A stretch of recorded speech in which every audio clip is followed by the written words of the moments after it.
دوستو، وطن عزیز کی ساری سیاسی جماعتوں کی کارکردگی ایک طرف اور عمران خان کے 3 سالوں کی کارکردگی ایک طرف، آؤ ایک چھوٹا سا جائزہ لیتے ہیں۔ سب سیاستدانوں کی جائیدادیں ملک سے باہر، عمران خان اپنا اکلوتا فلیٹ باہر سے بیچ کر پاکستان میں گھر بناتا ہے۔ ساری دنیا کی ایجنسیوں نے زور لگا کر معلوم کیا، پتا چلا اس شخص کی پاکستان سے باہر نہ کوئی پراپرٹی ہے نہ کوئی کاروبار۔ سارے سیاستدان کاروباری مفاد کے لیے غیر مسلموں سے ہاتھ ملاتے رہے، ان کی دعوتیں کرتے رہے، ان کو خوش کرنے کے لیے اپنے ملک کو خود دہشت گرد کہتے رہے، اور عمران خان لندن، امریکہ، عرب، ملائیشیا، ایران، افغانستان جا کر پوری دنیا کے سامنے کہتا رہا کہ اسلام کا دہشت گردی سے کوئی تعلق نہیں، اسلام کو دہشت گردی سے جوڑنے کی سازش مغرب نے کی ہے۔ بھائی، لوہے کا جگر چاہیے تم کو مغرب میں کھڑے ہو کر ان کے سامنے کہو کہ تم نے میرے دین کے خلاف سازش کی تھی؟ ہے کسی میں جرت؟ یہ سب سیاستدان عید منانے کے لیے بھی مغرب جاتے تھے۔ یہ شخص 3 سالوں میں کبھی بھی کسی تہوار پر باہر نہیں گیا۔ جشن عید میلاد النبی یوں منایا کہ خاتم النبیین کی شان بیان کرنے، ان کے اسوہ حسنہ کو پوری قوم کو سمجھانے کے لیے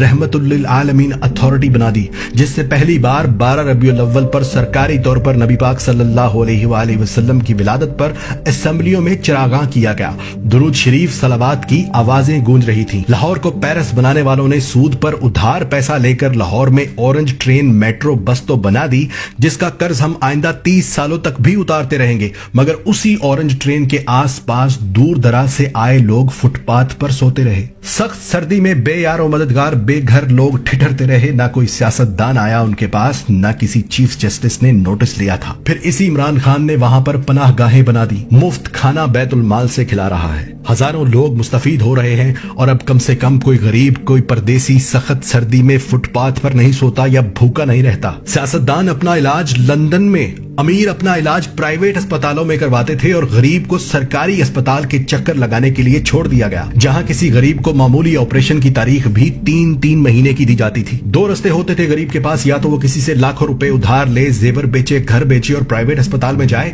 یا پھر 3 ماہ تک سرکاری اسپتال میں باری آنے کا انتظار کرے۔ اور آج اسی عمران خان نے پہلے پختونخوا اور اب پنجاب کے ہر خاندان کو 10 لاکھ روپے سالانہ کی انشورنس مفت کروا دی کہ جاؤ امیر غریب ایک جگہ پر علاج کرواؤ، پیسہ حکومت دے گی۔ کسان کو آڑتی لوٹ لیتے تھے، بیج اور کھاد ادھار دے کر کہتے تھے کہ فصل پوری ہمیں دینا، اور کسان مجبور ہو کر دیتا تھا۔ اونے پونے خرید کر گودام بھر لیتے تھے، نہ گنے کی پوری قیمت دیتے تھے نہ گندم کی۔ اسی عمران خان نے مفت ٹریکٹر تک تقسیم کیے ہیں، کسانوں کو کسان کارڈز بنا کر دیے جس سے سستی کھاد فراہم کی جا رہی ہے۔ حالانکہ تاجر مافیا اتنے ہی زور سے کھاد بلیک میں بیچ رہا ہے تاکہ حکومت کو گندا کر سکے، لیکن حکومت ایک ایک کر کے ان سب کے گوداموں کو سیل کر رہی ہے تاکہ کسان تک کھاد سستی پہنچے اور کسان کسی کی دباؤ میں آ کر اپنی فصل گروی نہ رکھے۔ دنیا کی سب سے بہترین ایئر لائن، دنیا کے سب سے بہادر پائلٹس، دنیا کی سب سے تیز ترین سروس دینے والی PIA کو سیاستدانوں نے کباڑا کر دیا، اور یہاں تک نہیں چھوڑا بلکہ اس کو بیچنے کی رٹ لگا رہے تھے، یہاں تک کہ اس کے ساتھ قومی سٹیل مل مفت دے رہے تھے۔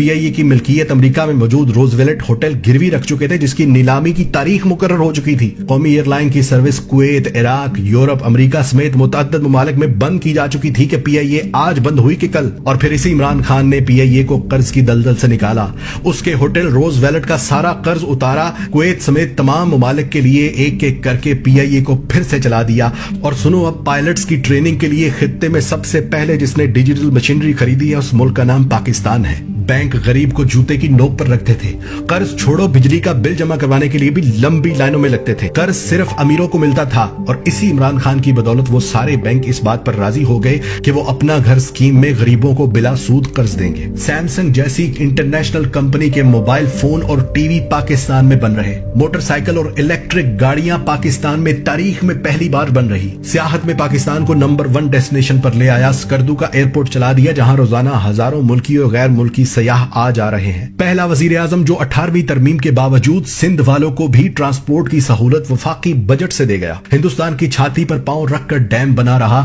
گلگت بلتستان کو پاکستان کا آفیشیلی حصہ بنا دیا، افغانستان اور امریکہ کی 20 سال سے چل رہی جنگ ختم کروا دی، پردیسیوں کے لیے روشن ڈیجیٹل اکاؤنٹس کھولنے کی سہولت دے دی، نادرا کے باہر لگی لمبی لائنیں ختم کر دی، کسی پرائیویٹ انشورنس کمپنی کے طرز کے دفاتر بنا دیے، جہاں عورتوں مردوں کے لیے علیحدہ انتظار گاہیں، ایئر کنڈیشن کی سہولت، نئے درخت لگانا تو دور، یہاں ہزاروں درختوں کے روزانہ کاٹنے کی خبریں چلتی تھیں، وہاں آج کروڑ نہیں، ارب نہیں،